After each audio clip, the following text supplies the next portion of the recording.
일본 총리가 한 사람을 무려 27번이나 만났습니다. 8년 동안 거의 석 달에 한 번꼴로 만난 건데 그 상대가 바로 푸틴이에요.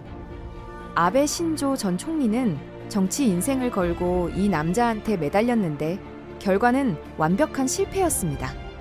대체 뭘 그렇게 받고 싶었던 걸까요? 바로 쿠릴 열도입니다. 일본은 이 섬들을 80년째 돌려달라고 하고 있어요. 근데 웃긴 건 원래 받을 수 있었거든요. 2번이나 기회가 있었는데 일본이 스스로 걷어찼습니다. 그것도 미국 눈치 보다가요. 오늘 이 어이없는 역사를 처음부터 끝까지 파헤쳐 보겠습니다. 쿠릴 열도가 뭐길래 일본이 이렇게 집착하는 걸까요? 일단 위치부터 봐야 합니다. 러시아 캄차카 반도 아래에서 일본 홋카이도 위까지 길게 뻗어 있는 섬들인데 총 길이가 1200km에 달하고 크고 작은 섬이 56개나 됩니다. 이 섬들이 동해와 오호츠크해를 태평양과 연결하는 위치에 있어서 지정학적으로 엄청난 요충지예요. 수산물과 천연자원도 풍부해서 잠재 가치가 64조 원에 달한다는 분석도 있습니다. 수심이 깊어서 대규모 함대가 이동할 수 있는 군사적 요지이기도 하고요. 원래 이 섬들은 아이누 같은 원주민들이 평화롭게 살던 곳이었어요. 근데 19세기 초에 상황이 바뀝니다. 시베리아로 팽창하던 러시아 제국과 홋카이도를 개척하던 일본 에도 막부가 동시에 이 섬들을 발견한 거예요. 양쪽 다 요충지를 선점하려고 경쟁적으로 기지를 세우면서 기싸움이 시작됐습니다. 근데 최초의 충돌은 의외로 싱겁게 끝났어요. 1855년 양국이 시모다 조약을 체결해서 국경을 확정했거든요. 시모다 조약의 내용은 이랬습니다. 쿠릴 열도 최남단 4개 섬은 일본 땅으로 하고 그 북쪽 섬들은 러시아 땅으로 정한 거예요. 사할린 섬은 나중에 따로 협의하기로 했고요. 이게 러시아와 일본이 맺은 최초의 정식 조약이었는데 훗날 일본이 4개 섬은 원래 우리 땅이야 라고 주장하는 근거가 됩니다. 20년 뒤인 1875년에는 상트페테르부르크 조약이 체결됐어요. 이때 일본은 쿠릴 열도 전체를 차지하게 됩니다. 사실 양국은 사할린 섬을 두고도 계속 기싸움을 해왔는데 일본 내부에서 사할린은 너무 멀어서 개척하기 힘드니까 포기하고 쿠릴만 확실히 갖자는 의견이 힘을 얻었거든요. 그래서 사할린 전체는 러시아 땅으로, 쿠릴 열도 전체는 일본 땅으로 확정된 겁니다. 이렇게 국경이 안정되나 싶었는데 상황이 또 바뀝니다. 일본이 제국주의로 진화하고 러시아도 동해로 팽창하면서 둘은 만주와 한반도를 두고 충돌했어요. 이게 바로 1904년 러일 전쟁인데 예상을 뒤엎고 일본이 승리합니다. 패전국 러시아는 굴욕적으로 사할린 섬 남부까지 일본에 넘겨줘야 했죠. 거대한 오호츠크해의 절반을 먹은 일본은 신이 나서 쿠릴 열도 전체를 해군 기지로 만들고 태평양 진출의 교두보로 삼았습니다. 이렇게 쿠릴 열도는 영원히 일본 땅으로 남을 것 같았어요. 근데 이 행복은 40년밖에 못 갔습니다. 러일 전쟁에서 이긴 일본은 계속 폭주했고 1941년에는 진주만을 공습하면서 미국과 전쟁을 시작했어요. 참고로 진주만으로 향한 일본 항공모함이 바로 쿠릴 열도에서 출발했습니다. 물론 결과는 아시다시피 일본의 패배였고 1945년에는 일본 본토가 완전히 뚫리게 됩니다. 미군은 일본에 상륙해서 항복만 받아내면 되는 상황이었어요. 근데 문제가 있었습니다. 일본이 항복을 절대 안 하겠다고 버틴 거예요. 1억 총옥세라면서 국가정책으로 카미카제를 준비하고 남녀노소 다 창을 쥐어주면서 본토를 요새로 만들었거든요. 이걸 뚫으려면 미군 사상자가 수백만 명이 예상됐습니다.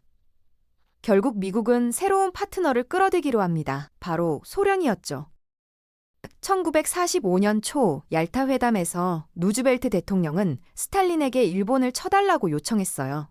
대가로 소련에게 뭘 줬냐면 일본한테 빼앗겼던 사할린 남부 그리고 쿠릴 열도 전체를 갖게 해주겠다고 약속한 겁니다. 소련은 흔쾌히 수락했어요. 러일 전쟁에 복수를 하겠다면서 일본으로 진격했고 1945년 9월까지 소련은 일본군을 격퇴하고 사할린 남부와 쿠릴 열도 전체를 싹 긁어서 점령했습니다. 전범국 일본은 이때 쿠릴을 잃었고 항복을 선언했어요. 아주 명확한 상황이죠. 근데 일본은 현실을 거부합니다. 아 몰라 쿠릴 돌려줘라면서 80년째 떼를 쓰고 있는 거예요. 대체 왜 이러는 걸까요? 여기엔 기묘한 이유가 있습니다. 바로 일본 항복 6년 뒤에 맺어진 샌프란시스코 강화 조약 때문이에요. 이 조약은 연합국과 일본 간의 전후 처리를 위해 맺은 건데 여기에 일본은 쿠릴 열도와 사할린 남부에 대한 모든 권리를 포기한다라는 조항이 있었어요. 근데 문장에 심각한 문제가 있었습니다. 쿠릴 열도를 포기한다고만 했지 쿠릴이 누구 땅이 되는지가 없었고 심지어 쿠릴이 어디부터 어디까지인지 범위도 없었거든요. 결론적으로 쿠릴이 어딘지는 모르겠지만 일본은 포기하는데 소련한테 준다고는 안 했다라는 애매한 조항이 된 겁니다. 이게 왜 이렇게 허술했을까요? 사실 이건 미국의 의도적인 설계였다고 평가받습니다. 2차 대전 이후 냉전이 시작되면서 미국은 소련을 최대한 견제해야 했는데 마침 일본이 소련 바로 앞에 위치해 있잖아요. 미국 입장에서는 일본과 소련 사이에 분쟁의 씨앗을 남겨놓으면 일본이 알아서 소련을 견제할 거라고 생각한 거예요. 그래서 소련이 쿠릴을 가져간다는 내용을 의도적으로 삭제하고 일본이 떼쓰기 좋도록 판을 깔아준 겁니다. 소련은 당연히 불만을 품고 강화조약 서명에 불참했어요.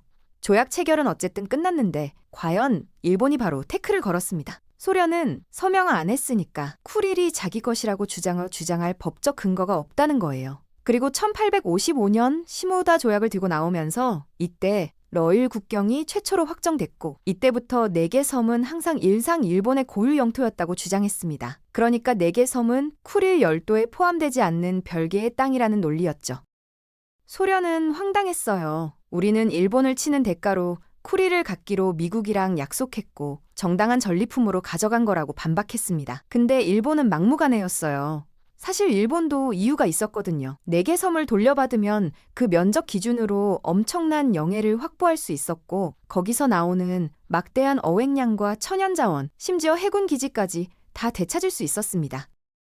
근데 사실 일본도 속으로는 딜레마가 있었어요. 겉으로는 반소련이었지만 내심 소련과 평화조약을 맺고 싶었거든요. 왜냐하면 일본은 하루빨리 패전국 이미지를 뽑고 정상국가로 유엔에 가입하고 싶었는데 아직 일본과 소련은 공식적으로 전쟁 상태였습니다. 유엔 상임이사국인 소련이 일본 가입을 거부할 수 있었거든요. 소련의 일본인 포로 문제도 있었고 홋카이도 어업 문제도 얽혀 있어서 평화조약이 일본한테 이득이었어요.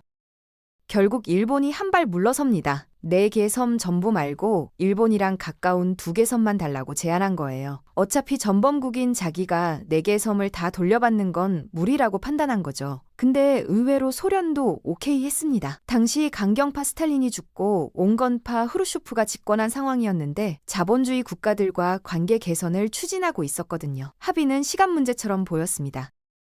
근데 결론적으로 협상이 깨집니다. 느닷없이 미국이 끼어들었기 때문이에요. 쿠릴 협상이 순조롭게 진행되자 미국이 깜짝 놀란 겁니다. 왜냐하면 당시 미국도 점령 중인 일본 땅이 있었거든요. 바로 오키나와입니다. 2차 대전 때 점령하고 일본에 안 돌려주고 계속 쓰고 있었어요. 만약 소련이 쿠릴 2개 섬을 양도하면 일본 여론이 어떻게 될까요? 소련도 돌려줬는데 미국은 왜 오키나와 안 돌려주냐? 이렇게 나올 게 뻔했습니다. 게다가 미국은 그동안 일본 편을 들면서 4개 섬은 원래 일본 땅이니까 소련은 나가라고 목소리를 높여왔거든요. 근데 일본이 갑자기 2개 섬만 받겠다고 양보하면 미국 입장이 난처해지는 거예요. 결국 미국은 일본에 압박을 넣습니다. 4개 섬 전부 돌려받지 않으면 절대 협상하지 마라. 2개 섬만 받으면 오키나와를 영원히 안 돌려주겠다고 협박한 거예요. 당시 군대가 사실상 해체된 일본은 미국 없이 살 수가 없었습니다. 울며 겨자 먹기로 태세를 바꿀 수밖에 없었어요. 일본이 갑자기 소련한테 2개 섬으로는 부족하다 4개 다 달라고 말을 바꾸니까 황당해진 소련이 협상을 파토낸 거죠. 그렇게 소련과 일본은 평화조약 체결에 실패하고 공동선언으로 전쟁 상태만 끝내고 국교만 회복하는 데 그쳤습니다. 설상가상으로 1960년 신미일안보 조약으로 미군이 일본에 장기 주둔하게 되자 분노한 소련은 4개 섬 전부 협상 안 한다면서 돌아섰어요. 일본은 완전히 발이 묶인 겁니다. 미국 때문에 4개 섬 전부가 아니면 안 되는 상황이 됐으니까요.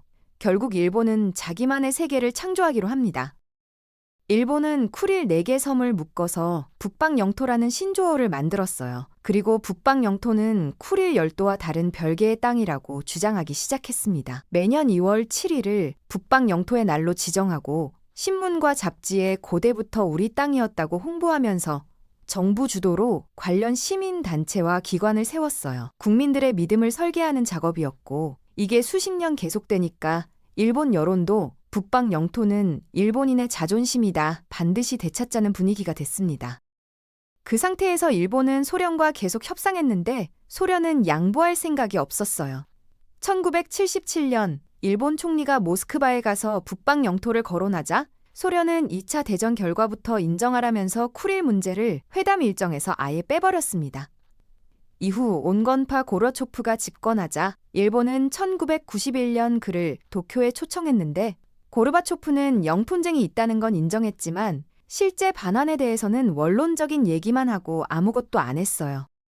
근데 소련이 붕괴하면서 희망이 생깁니다. 러시아 초대 대통령 옐친이 영토 반환에 적극적이었거든요. 소련이 무너지면서 가맹국들이 다 떨어져 나가고 러시아 경제는 완전히 엉망이 됐어요. 물가 상승률이 하늘을 찔렀고 옐친은 과거 러시아 제국이 알래스카를 미국에 팔았듯이 쿠릴 4개 섬을 일본에 돌려주고 돈을 받으려 했습니다. 1993년 옐친은 도쿄 선언을 통해 평화조약 체결을 노력하겠고 일본의 2개 섬을 양도하고 나머지 2개 섬도 협상을 계속하겠다고 약속했어요. 일본도 드디어 기회가 왔다고 흥분했습니다. 근데 이것마저 실패해요. 1990년대 후반 러시아 내부에서 헌정 위기와 금융 위기와 체첸 전쟁이 한꺼번에 터졌고 학계와 국회와 군부 모두 나라가 엉망인데 영토까지 넘기겠다고 하면 되냐면서 옐친을 반대했거든요. 협상은 표류했고 옐친은 퇴임합니다.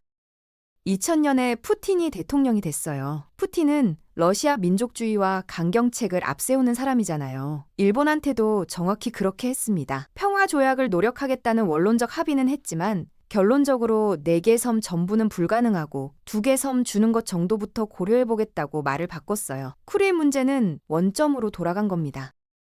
일본 여론은 난리가 났어요. 정부가 뭘 했냐? 옐친이랑 빨리 협상했어야지 라면서요. 근데 때를 놓친 건 일본이 자초한 측면도 있습니다. 러시아는 계속 2개 섬부터 먼저 주겠다고 양보했는데 일본이 이걸 받아들일 수가 없었거든요. 왜냐하면 일본 정부가 수십 년간 4개 섬을 북방 영토라는 한 세트로 묶어서 국민 자존심으로 만들어놨잖아요. 2개 섬만 받겠다고 하면 여론의 문매를 맞을 게 뻔했습니다.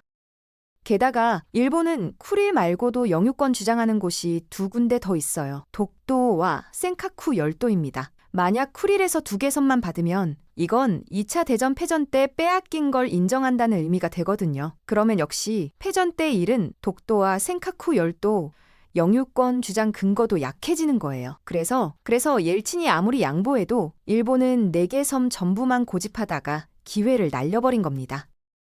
푸틴 집권 후 러시아는 쿠릴 지배를 더 강화합니다. 쿠릴 발전 8개년 계획으로 4개 섬에 미사일 포대를 설치했어요. 2008년부터 4년간 푸틴과 친한 메드베데프가 대통령이었는데 그는 2010년에 러시아 국가 원수 최초로 쿠릴 열도를 직접 방문했습니다. 그것도 일본과 가장 가까운 하보마이 섬이에요. 엄청난 도발이었고 거기서 남쿠릴 열도는 러시아 땅이며 앞으로도 그럴 것이라고 선언했습니다.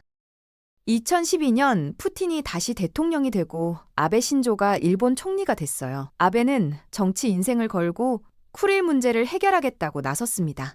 영토 분쟁을 해결하고 러시아와 평화조약을 맺으면 러시아산 가스를 더 많이 수입하고 시베리아 횡단철도로 큰 이득을 볼 수 있다고 생각했거든요.